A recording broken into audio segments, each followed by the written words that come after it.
लोके काଣା आज पखाल दिवस मनौछन मुई भी बोले मुई भी भावली कि चलो आमे भी पखाल दिवस मनईदेमा। यहाँ पखाल कर देछे और दही सब चिटकी चुटका देछे जेन धनिया पत्तर पुदीना यहाँ भेंडी भजा और यहाँ आलू भर्ता और यहाँ जे होची बड़ी चूरा यहाँ साग भजा बोले एतकी जिनिसटा करीछे जहाँ पार्ली करीछे बोलो तो बेसी किसी ना करी बोले यहाँ गला जो सोशल मीडिया माध्यम रे आमर ओडिशार खाद्य जदि विश्व दरबार रे पहुँची पारछि गोटे भल कथा।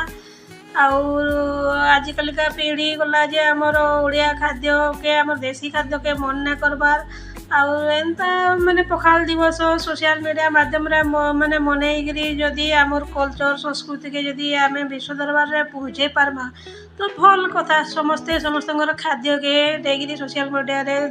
छाड़ुचन बोले माने तांकर माने सब प्रमोशन होचे आमर जदि भी माने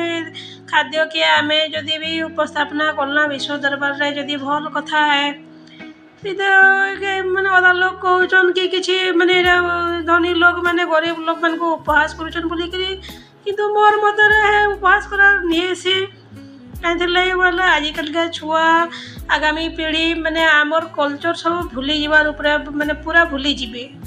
से लगी जदि यहाँ होचे गोटे भल कथा बोली मोर भावना। ताकि आपण मानकर मतामत काना कहबे कमेंट करी।